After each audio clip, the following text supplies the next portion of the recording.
Hello friends, welcome to DL study classes. Friends, आज की video हम रीजनिंग के प्रैक्टिस सेट को लेकर आए हैं जो कि आपके RRB, NTPC, SSC GD, RP constable और उसी प्रकार के गवर्नमेंट एग्जाम पूछे गए हैं। और रीजनिंग के इन सभी प्रैक्टिस सेट के वीडियो में टाइप वाइज क्वेश्चनों को सम्मिलित किया जा रहा है। जिस प्रकार के क्वेश्चन आपके एग्जाम में पूछे जाते हैं उन्हीं प्रकार के क्वेश्चनों को इस वीडियो में सम्मिलित किया जा रहा है। तो आप लोग रीजनिंग के इन सभी प्रैक्टिस सेट को एक बार जरूर देखिए। यदि आप एसएससी या रेलवे किसी भी एग्जाम की तैयारी कर रहे होंगे तो आपके एग्जाम के लिए रीजनिंग के ये सभी प्रैक्टिस सेट बहुत ही महत्वपूर्ण हैं, क्योंकि रीजनिंग के इन सभी प्रैक्टिस सेट के वीडियो में उन्हीं टाइप के क्वेश्चनों को सम्मिलित किया जाए जो जिस प्रकार के क्वेश्चन आपके एग्जाम में पूछे जाते हैं। तो चलिए बिना देरी के हुए अपने क्वेश्चन को आगे बढ़ते हैं और देखते हैं किस प्रकार के रीजनिंग क्वेश्चन हमारे एग्जाम में पूछे जाते हैं और इन क्वेश्चनों को हल करने का सबसे आसान तरीका क्या हो सकता है। जिसमें पहला क्वेश्चन दिया गया है कि उस विकल्प का चयन करें जिसमें तीसरे शब्द से वही संबंध है जैसे कि दूसरे शब्द का पहले शब्द से है। बताना जिस प्रकार लेफ्ट का संबंध राइट से है उसी प्रकार वर्टिकल का संबंध किससे हो जाएगा। तो यह क्वेश्चन आपका क्या है, शब्द एनालॉजी से है। और यह क्वेश्चन आपका यदि आप ध्यान से देखेंगे तो लेफ्ट का संबंध राइट से दिया है, यानी कि लेफ्ट और राइट क्या होते हैं, आपस में विपरीत होते हैं। तो उसी प्रकार बताना है वर्टिकल का संबंध किससे हो जाएगा। जिस प्रकार लेफ्ट का संबंध राइट से है उसी प्रकार वर्टिकल का संबंध किससे हो जाएगा। आपको 4 ऑप्शन दिया गया है और इन 4 ऑप्शन में से एक ऑप्शन करेक्ट आंसर होगा, हमें उसी को पहचान करना है। तो लेफ्ट का विलोम क्या होता है, यानी अपोजिट क्या होता है, राइट होता है। उसी प्रकार जो वर्टिकल है उसका अपोजिट क्या होता है, तो उसका अपोजिट हॉरिजॉन्टल होता है और वो ऑप्शन नंबर बी में है, इसलिए इसका option number B right answer हो जाएगा। नेक्स्ट दिया गया है कि प्रश्न आकृति में दी गई आकृतियों से कौन से उत्तर आकृति बनाई जा सकती है। बताना है कि जो आपका प्रश्न आकृति दिख रहा है इस प्रश्न आकृति में से कौन सी उत्तर आकृति बनाई जा सकती है, यानी कि जिस प्रकार का यह आपका प्रश्न आकृति दिख रहा है उस प्रकार का किस ऑप्शन में छिपा हुआ है। तो ऑप्शन नंबर ए में देखेंगे तो ऑप्शन नंबर ए में कहीं आपका इस प्रकार का नहीं दिख रहा है, तो ऑप्शन नंबर ए नहीं होगा। ऑप्शन नंबर बी देख लेते हैं। जब ऑप्शन नंबर बी देखेंगे तो इस प्रकार की आकृति आपको दिख रही होगी। यहाँ देखेंगे तो इस प्रकार की आकृति यहाँ से आपको दिख रही है, इस प्रकार से यह आकृति यहाँ से दिख रही है। तो क्या है कि जो आपका ऑप्शन नंबर बी है उसमें आपका प्रश्न आकृति छिपा हुआ है, तो ऑप्शन नंबर बी क्या हो जाएगा, आपका राइट आंसर हो जाएगा। नेक्स्ट दिया गया है, यह क्वेश्चन आपका कथन निष्कर्ष से है। कथन है कि सभी आलू टमाटर हैं, सभी टमाटर प्याज हैं, और निष्कर्ष दिया गया है कि सभी प्याज टमाटर हैं और सभी आलू प्याज हैं। तो कथन एवं निष्कर्ष क्वेश्चन को हल करने से पहले आपको क्या करना है, कथन को ध्यान से पढ़ना है और फिर कथन को पढ़ने के बाद उसका आपको वेन डायग्राम बनाना है, फिर आपके निष्कर्ष को पढ़ के उसका आंसर देना है। तो कथन बोला है सभी आलू टमाटर हैं, जितने भी आलू है ना आलू बनाएंगे, और जितने भी आलू है क्या है, टमाटर के अंतर्गत है, किसे टमाटर के अंतर्गत है। फिर बोला है सभी टमाटर प्याज हैं, और जितने भी टमाटर है ना क्या है, प्याज हैं, प्याज के अंतर्गत हैं। ये देखिए आपका डायग्राम बन गया कथन का। अब निष्कर्ष क्या बोला है कि सभी प्याज टमाटर हैं। क्या सभी प्याज टमाटर हैं, तो देखेंगे तो जो सभी प्याज हैं वह टमाटर नहीं है, क्योंकि प्याज क्या है बाहर है, टमाटर क्या है अंदर है, तो सभी प्याज टमाटर नहीं हो सकते। यदि बोलता सभी टमाटर प्याज हैं तो यह सही होता, लेकिन बोला क्या है कि सभी प्याज टमाटर हैं, तो सभी प्याज टमाटर नहीं है, क्या हो जाएगा, यह आपका गलत बोल रहा है, तो निष्कर्ष से गलत हो जाएगा। निष्कर्ष 2 देखते हैं कि सभी आलू टमाटर हैं। हाँ, जितने भी आलू हैं टमाटर के अंतर्गत हैं, क्योंकि हाँ आलू क्या है, टमाटर से अंदर है, तो जितने भी आलू के हैं यह क्या है, प्याज है, प्याज। तो जितने भी आलू है ना प्याज है, क्योंकि प्याज के अंदर क्या है, आलू है। जितने भी आलू है प्याज है, यह आपका सही बोल रहा है। तो निष्कर्ष केवल 2 सही है। अब देखिए इस ऑप्शन में तो केवल निष्कर्ष 2 पालन करता है, ऑप्शन नंबर बी में है, इसलिए इसका option number B right answer हो जाएगा। नेक्स्ट दिया गया है कि यदि ओ एफ जी बराबर एम, आई सी एम बराबर पी, तो के डी ई बराबर क्या होगा। बताना जिस प्रकार ओ एफ जी बराबर एम लिखा है, आई सी एम बराबर पी लिखा है, उसी लॉजिक से के डी ई बराबर क्या होगा। यदि इसे नंबरिंग करेंगे तो ओ आता है 15 पे, एफ आता है आपका 6 पे, जी आता है 7 पे, इसे जोड़ देंगे तो हमारा एम यानी 13 नहीं आने वाला है। तो क्या करते हैं, पहले इसे नंबरिंग कर लेते हैं, देखते हैं। तो ओ आता है 15 पे, एफ आता है आपका 6 पे और जी आता है आपका 7 पे, और बराबर में क्या लिखा है, बराबर में 15 आपका एम यानी 13 लिखा है। अब हम इस तीनों को मिला के 13 ला सकते हैं, नहीं ला सकते हैं। यदि हम इसको छोड़ देते हैं, शुरू वाले को छोड़ देते हैं 15 को, और 6 और 7 को जोड़ देते हैं, क्या हो जाएगा, 13 हो जाएगा। 6 7 को जोड़ने क्या हो जाएगा, आपका 13 हो जाएगा। इसको यदि छोड़ देते हैं, शुरू वाले को छोड़ देते हैं पहले, तो 6 और 7 को जोड़ेंगे 13 हो जाएगा, और 13 आपको यहाँ दिया गया है। उसी लॉजिक से देखेंगे कि आई सी एम बराबर पी हो रहा है कि नहीं हो रहा है। तो आई आता है 9 पे, सी आता है 3 पे, एम आता है 13 पे, बराबर पी कितने में आता है, पी आता है 16 पे, हमें 16 लाना है। जिस प्रकार हम यहाँ 15 यानी शुरू को छोड़े थे उसी प्रकार यहाँ आई यानी कि 9 को भी छोड़ देंगे शुरू वाले को और उन्हें आपस में जोड़ देंगे, क्या हो जाएगा 3 और 13 16 हो जाएगा। और 16 आपको यहाँ दिया गया है और 16 पे आपका पी आता है। अब आपको लोही समझ आ गया होगा कि इसका नंबरिंग करेंगे, नंबरिंग करने के बाद जो शुरू वाला अक्षर होगा उसे छोड़ देंगे, संख्या को छोड़ देंगे और बीच वाले और लास्ट वाले संख्या को जोड़ देंगे तो हमारा बराबर में जो आपका अक्षर दिया गया है उसका नंबर यानी संख्या आ जाएगा। उसी तरह करेंगे हम के डी ई को, तो के आता है आपका 11 पे, डी आता है आपका 4 पे, ई आता है 5 पे। जिस प्रकार शुरू वाले को छोड़े थे इसमें शुरू वाले को छोड़ देंगे, 11 को छोड़ देंगे, क्या हो जाएगा आपका 4 और 5 बचेगा। बराबर क्या लाना है हमें, जोड़ देंगे, क्या हो जाएगा 9 हो जाएगा। और 9 पे क्या आता है, 9 पे आता है आपका आई आता है, 9 पे क्या आता है तो आपका आई आता है। अब देखिए आई किस ऑप्शन में देखें तो आपका ऑप्शन नंबर बी में है, इसलिए इसका option number B correct answer हो जाएगा। तो आपको लॉजिक ढूंढना है, यदि आपको लॉजिक मिल जाएगा तो आप क्वेश्चन के आंसर को जल्दी से दे सकते हैं। नेक्स्ट दिया गया है कि यदि 8 + 5 = 1340 सत्य है तो 4 + 6 का मान क्या होगा। बताना है कि 8 + 5 बराबर क्या हमें लाना है 1340 लाना है। इसे कैसे ला सकते हैं, यदि जोड़ेंगे, स्क्वायर करेंगे, क्यूब करेंगे फिर भी आने वाला नहीं है। लेकिन यदि हम एक बार इसे जोड़ देते हैं तो क्या हो जाएगा 8 × 5 = 13 हो जाएगा। यदि एक बार जोड़ देते हैं तो क्या हो जाएगा 8 × 5 = 13 हो जाएगा। और एक बार गुणा करा देते हैं 8 × 5 = 40 हो जाएगा। अब इसे क्या करेंगे, इसे बगल में लिख देते हैं तो क्या हो जाएगा 1340 हो जाएगा। यदि हम इसे बगल में लिखते हैं क्या हो जाएगा, यह 13 और 40 1340 हो जाएगा। और 1340 आपको यहाँ दिया गया है। उसी लोग इसको करेंगे हम 4 + 6 को, एक बार जोड़ देंगे क्या हो जाएगा 4 + 6 क्या हो जाएगा 10 हो जाएगा। और गुणा करा देंगे बाद क्या हो जाएगा 6 × 4 = 24, यानी कि 1024 हमारा आंसर होगा। जिस लॉजिक से 8 + 5 = 1340 हो रहा है उसी लॉजिक से 4 + 6 बराबर क्या होगा 1024 होगा। अब देखिए क्या 24 ऑप्शन है तो आपका ऑप्शन नंबर डी में है, इसलिए इसका option number D right answer हो जाएगा। नेक्स्ट दिया गया है, यह क्वेश्चन आपका डायरेक्शन से है कि पी क्यू से 35 मीटर की उत्तर पश्चिम दिशा में है और आर क्यू से 35 मीटर उत्तर पूर्व दिशा में है। पी आर से किस दिशा में है। तो पहले आपको डायरेक्शन या दिशा ज्ञान होना जरूरी है। तो पहले क्या करेंगे, हम डायरेक्शन बनाएंगे। ऊपर होता है उत्तर, नीचे होता है आपका दक्षिण, पूर्व और होता है आपका पश्चिम, ये ध्यान रखिएगा। इनके बीच में जो आप डायरेक्शन बनता है, इनके बीच का जो डायरेक्शन बनता है वो होता है आपका उत्तर पूर्व, ये उत्तर पूर्व होगा, ये पूर्व दक्षिण पूर्व होगा, ये आपका पश्चिम दक्षिण होगा, यह आपका पश्चिम उत्तर होगा। अब देखिएगा, अब बोला क्या है, पी क्यू से 35 मीटर उत्तर पश्चिम में है। कौन है, पी। पी क्या है, क्यू से किस दिशा में है, उत्तर और पश्चिम में। यदि हम क्यू को यहां लेते हैं तो क्यू से पी जो है क्यू से 35 मीटर उत्तर पश्चिम, उत्तर पश्चिम यानी कि इस दिशा में उत्तर पश्चिम, क्या हो जाएगा इस दिशा में हो जाएगा कौन, पी हो जाएगा। कितना है आपका 35 मीटर है। फिर बोला है आर क्यू से 35 मीटर उत्तर पूर्व में है। अब उत्तर पूर्व कहां है, उत्तर पूर्व आपका इस साइड दिख रहा है, देखिएगा उत्तर पूर्व। तो क्या है, क्यू से कहां है, आर उत्तर पूर्व में है, कितना है 35 ही है। तो यहां से इस प्रकार जाएगा, यह 35 ये भी जाएगा, ये कौन है, आर है। ये आपका बन गया। अब बोला है पी आर से किस दिशा में है, यानी जो पी है ना, पी आर से किस दिशा में है। तो अब देखिएगा, ध्यान देखेंगे आप, जो पी है आर से किस दिशा में है, इस दिशा में जा रहा है, तो इस दिशा को क्या बोलते हैं, पूर्व बोलते हैं। तो जो पी है आर से किस दिशा में है, तो पूर्व दिशा में, किस दिशा में है, पूर्व दिशा में है। अब देखिए पूर्व किस ऑप्शन में, तो आपका ऑप्शन नंबर डी में है, इसलिए इसका option number D correct answer हो जाएगा। यदि आपसे बोलता है कि आर पी से किस दिशा में है, तो आर जो पी से किस दिशा में है, तो पश्चिम दिशा में हो जाता है। लेकिन पूछा क्या है, पी से आर किस दिशा में है, तो पी से आर आपका क्या है, पूर्व दिशा में है, इसलिए इसका option number D correct answer हो जाएगा। दोस्तों ये सभी क्वेश्चन आपके एसएससी और रेलवे के एग्जाम में पूछे गए हैं। और यदि वीडियो आपको समझ आए तो वीडियो को लाइक, शेयर और चैनल सब्सक्राइब जरूर करिए, ताकि जब भी न्यू वीडियो अपलोड हो सबसे पहले नोटिफिकेशन आप तक पहुंचे।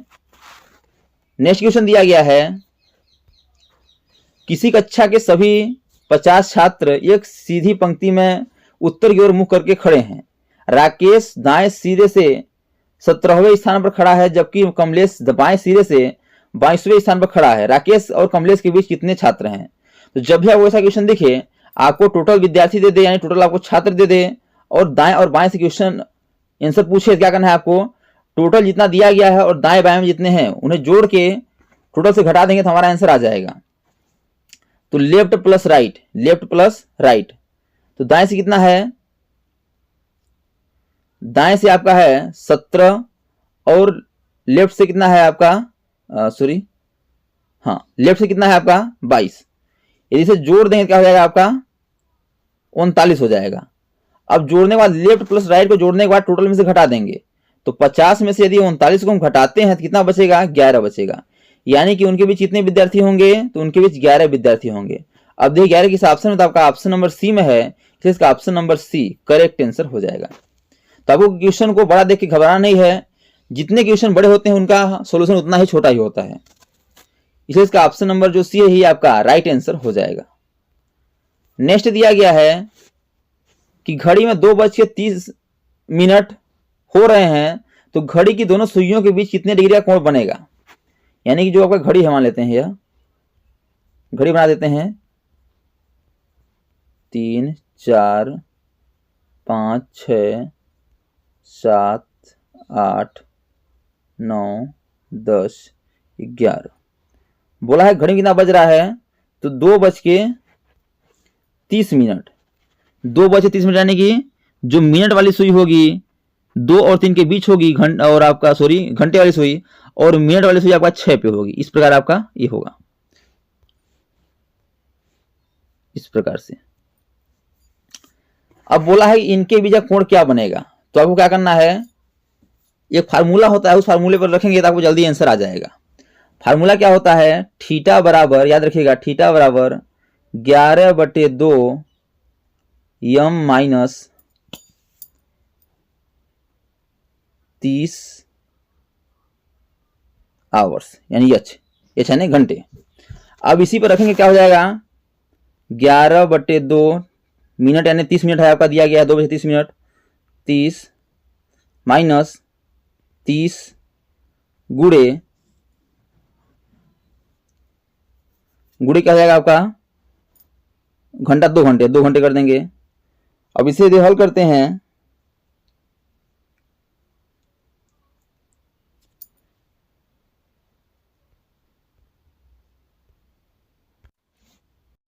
देखिए कट गया था, दोबारा से बना लेते हैं। घड़ी बना हुआ था, एक घड़ी रहेगा 12 1 2 3 4 5 6 7 8 9, ये आपका 10 और ये आपका 11। इस प्रकार हो जाएगा, घड़ी बन जाएगा। उसमें 2 बज के कितना हो रहा है, 30 मिनट हो रहा है। जब 2:30 हो रहा है तो जो घंटे वाली सुई होगी 2 और 3 के बीच होगी, और मिनट वाली सुई आपका 6 पे होगी। इस प्रकार से आपका बनेगा, इस प्रकार से। अब हमें इनके बीच का कोण बनाना है, बताना है कितनी डिग्री का कोण बनेगा। इसका सूत्र क्या होता है, सूत्र बताए थे आपको, थीटा बराबर 11/2 मिनट माइनस 30 आवर्स, यानी 30 घंटे। अब इसी में मान रख देंगे, थीटा बराबर क्या हो जाएगा, थीटा बराबर हो जाएगा 11/2 मिनट, यानी कितना हुआ, मिनट आपका दिया है 2:30 यानी कि 30 माइनस 30 गुड़े कितना घंटे है, 2 घंटे, 2। इसे हल करेंगे क्या हो जाएगा, यदि काटेंगे तो 15 बार में जाएगा यह, तो हो जाएगा आपका 11 गुड़े 15 माइनस 30 दूना के 60, तो 11 गुड़े 15 का जाएगा 165 हो जाएगा, माइनस 60। इसे घटाएंगे कितना बचेगा आपका, 105 बचेगा। कितना बचेगा, 105 बचेगा। तो जो कोण बनेगा क्या बनेगा, 105 डिग्री का बनेगा। अब देखिए 5 डिग्री किस ऑप्शन में, तो आपका ऑप्शन नंबर सी में है, इसलिए इसका option number C right answer हो जाएगा। तो आप इस सूत्र के अकॉर्डिंग अपने क्वेश्चन के आंसर को दे सकते हैं। यदि आपका समय चेंज कर देता है, यदि 2:05 कर देता है, या 2:10 करता है, या 10:10 करता है, तो क्या करना है, जो घंटे वाले समय को घंटे में रख देना है, और जो मिनट में है उसे मिनट में रख देना है, तो हमारा आंसर आ जाएगा। नेक्स्ट क्वेश्चन दिया गया है कि 100 वर्षों की अवधि में कितने अधिवर्ष होते हैं। बताना है 100 वर्ष की अवधि में कितने अधिवर्ष होते हैं। क्या करना है, पहले 100 को आपको 4 से डिवाइड करना है, तो क्या हो जाएगा 25 को 100, यानी 25 आ रहा है। लेकिन 25 आपका आंसर नहीं होगा। क्यों आंसर नहीं होगा, क्योंकि जो 100 है ना, 100 क्या है, साधारण वर्ष है, अधिवर्ष नहीं है। क्या करेंगे हम, 100 जो साधारण वर्ष है, क्या करेंगे, 100 को लेके जब हल किया तो 25 बार आया, 25 आया है, क्या करेंगे हम इसमें से 1 को माइनस कर देंगे, क्या हो जाएगा 24 हो जाएगा। यानी कि 100 वर्ष की अवधि में आपके टोटल 24 अधिवर्ष होंगे, इसलिए इसका ऑप्शन नंबर जो डी है ये आपका राइट आंसर हो जाएगा। अब एक माइनस क्यों किए हैं, क्योंकि 100 हमारा क्या है, एक अधिवर्ष नहीं है, एक साधारण वर्ष है, इसलिए हम एक माइनस किए हैं। नेक्स्ट दिया गया है, यह क्वेश्चन आपका पासे से पूछा गया है कि एक ही पासे की 4 स्थितियां दी गई हैं, चिन्ह प्लस के विपरीत सतह पर क्या होगा। आपको 4 पासा दिया गया है और बताना है कि प्लस के विपरीत सतह पर क्या होगा। तो क्या करना है, आपको देखना है जो प्लस है इसके विपरीत में बताना है। तो जो उसके शेष दो फलक हैं, क्या दोनों में कॉमन मिल रहा है, नहीं मिल रहे हैं। देखते हैं स्टार और माइनस किसी में कॉमन, हज और माइनस किसी में कॉमन मिल रहा है क्या, देखेंगे तो पासे नंबर दूसरा में ही कॉमन मिल रहा है हज और माइनस। जब हज और माइनस कॉमन मिल जाते हैं तो जिसका विपरीत पूछा रहता है और जो शेष बचता है वही क्या होता है, आपस में विपरीत हो जाते हैं। तो प्लस का विपरीत क्या हो जाएगा, डॉलर हो जाएगा। क्या हो जाएगा, डॉलर हो जाएगा। अब देखिए डॉलर किस ऑप्शन है, आपका ऑप्शन नंबर डी में है, इसलिए इसका option number D right answer हो जाएगा। नेक्स्ट दिया गया है कि उस विकल्प का चयन करें जिसमें दिए गए शब्दों के बीच का संबंध अन्य विकल्पों में दिए गए शब्दों के संबंध के बीच से भिन्न है। बताना है कि जो आपका 4 ऑप्शन है इसमें से भिन्न कौन सा है। सीमा, देश, तटरेखा, समुद्र, पुल, इस्पात, दीवार, कमरा। इसे आप ध्यान से देखेंगे तो जो देश है सीमा से घिरा हुआ है, समुद्र तटरेखा से घिरा हुआ है, कमरा दीवार से घिरा हुआ है। लेकिन जो पुल है ना, इस्पात से घिरा होता नहीं होता है, इससे क्योंकि इस्पात से बनता पुल बनता है। ये क्या है, तीनों क्या है, ये तीनों क्या है, ये घिरे हुए आकृति से संबंधित हैं। क्या है, घिरे हुए आकृति से संबंधित हैं। लेकिन जो ऑप्शन नंबर बी है ये क्या है, इसे बनावट से संबंधित है। किससे, बनावट से। तो अलग कौन सा हुआ, अलग ऑप्शन नंबर सी हुआ, पुल और इस्पात। इसका option number C right answer हो जाएगा। नेक्स्ट दिया गया है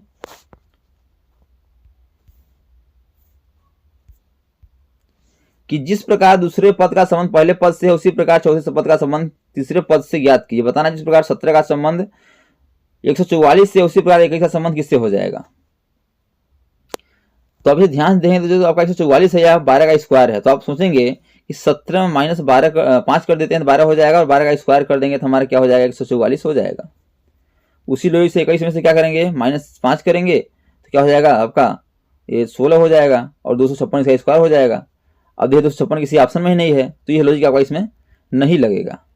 अब क्या करेंगे, हम दूसरा लॉजिक सोचेंगे, दूसरा लॉजिक इसमें क्या लग सकता है। तो जो 17 क्या करना है, हमें 144 करना है। तो यदि हम 17 का स्क्वायर कर देते हैं, यदि हम 17 का स्क्वायर करते हैं तो क्या हो जाएगा, 289 हो जाएगा। और इन्हें आपस में गुणा करा देते हैं, क्या हो जाएगा, 8 गुना 16, 16 9 144 हो जाएगा। यदि इन्हें आपस में गुणा करा देंगे क्या हो जाएगा, 144 हो जाएगा। यानी कि स्क्वायर करने के बाद उसका गुणा करा देते हैं आपस में। 144 आपको यहाँ दिया गया है। उसी लोई से 21 है, 21 का भी क्या करेंगे, स्क्वायर करा देंगे, क्या हो जाएगा, 441 हो जाएगा। और इन्हें भी आपस में क्या करेंगे, गुणा करा देंगे, क्या हो जाएगा, 4 16, 16 का नाम 16। यानी कि क्वेश्चन में क्या होगा, 16 हमारा करेक्ट आंसर होगा। अब ये 16 किस ऑप्शन में, आपका ऑप्शन नंबर सी में है, इसका option number C right answer हो जाएगा 16। नेक्स्ट दिया गया है कि दी गई श्रृंखला श्रेणी में प्रश्न चिन्ह के स्थान पर कौन सी अक्षर श्रृंखला आएगी। बताना है CML XJK SGJ NDI, तो अगला क्या होगा। तो जब भी आपको ऐसा श्रृंखला से क्वेश्चन दिखे क्या करना है, आपको एक संख्या छोड़ के हल करना है। तो देखते हैं पहले C से क्या हुआ है, X हुआ है, तो C आता है 3 पे, X आता है आपका 24 पे। तो 3 से 24 हुआ है, नहीं यदि हम प्लस करते हैं आगे जो आगे जाएंगे तो बहुत बड़ी संख्या प्राप्त होगी, क्योंकि अगला क्या है फिर हमें यस है। यस किस पे आता है, तो यस आपका 19 पे आता है। यदि पीछे जाते हैं तो आपके पता आपको कि अंग्रेज जो आपके एबीसीडी होते हैं उसमें आपको टोटल 26 अक्षर होते हैं, 26 अक्षर होते हैं। तो सी आता है 3 पे और एक्स कितना आता है 24 पे। तो 3 से 24 की ओर जाएंगे क्या होगा, माइनस का 5 करना पड़ेगा। माइनस का क्या हुआ है, यहाँ क्या हुआ, माइनस का 5 हुआ है। फिर देखिएगा 24 से 19 हुआ है, यानी क्या हुआ, यहाँ भी माइनस का 5 हुआ है। फिर 19 से यह ना आता आपका 14 पे, यहाँ भी माइनस का 5 हुआ है। तो क्या होगा, माइनस का 5 हो रहा है। फिर अगला क्या करेंगे, -5 करेंगे तो 14 -5 क्या होगा, 9 होगा। क्या होगा, 9 होगा। 9 पे क्या आता है, आई आता है। शुरू क्या होगा, आई होगा।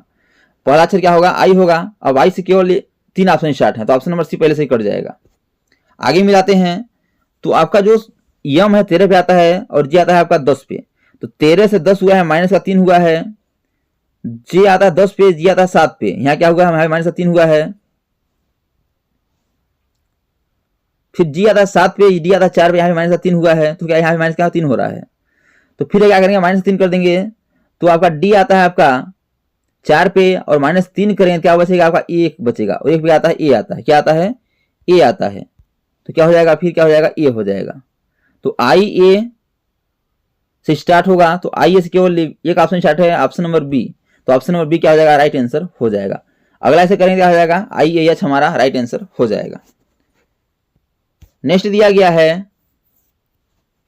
एक क्वेश्चन का वेन डायग्राम से है कि उस वेन आरेख को चुनिए जो दिए गए वर्गों के बीच के संबंध को निरूपित करता है। क्राकरी, प्लेट और कटोरा, क्राकरी, प्लेट और कटोरा के बीच हमें सही वेन डायग्राम बताना है। तो पहले क्राकरी, प्लेट और कटोरा के बीच देखना है कि संबंध क्या है। देखेंगे आप इसे ध्यान देंगे तो प्लेट और कटोरा का आपस में कोई संबंध नहीं है, लेकिन जो क्राकरी है यह प्लेट के अंतर्गत भी आता है और कटोरा के अंतर्गत भी आता है। तो सबसे पहले हम वेन डायग्राम बनाएंगे इसका क्राकरी का, और क्राकरी के अंतर्गत रखेंगे हम प्लेट और कटोरा को। ये क्राकरी हो गया, और क्राकरी के अंदर प्लेट और क्राकरी अंदर रखेंगे कटोरा को। इस प्रकार का आपका आंसर होगा। अब देखिए इस प्रकार आपका वेन डायग्राम किस ऑप्शन में बना हुआ है, तो आपका ऑप्शन नंबर ए में है, इसलिए इसका option number A right answer हो जाएगा। तो दोस्तों thanks for watching this video. यह वीडियो आपको कैसा लगा कमेंट बॉक्स में जरूर बताइएगा। और इसी प्रकार के गवर्नमेंट एग्जाम पूछे जाने वाले GK, GS, maths, reasoning, Hindi, current affairs और लूसेंट संबंधी क्वेश्चन पाने के लिए हमारे यूट्यूब चैनल को लाइक, शेयर, सब्सक्राइब कर बेल आइकन को प्रेस करना भूलिएगा, ताकि जब भी नई वीडियो अपलोड सबसे पहले नोटिफिकेशन आते पहुंचे। तो आज तक इतना ही, मिलते हैं नेक्स्ट वीडियो में, तब तक के लिए जय हिंद, वंदे मातरम।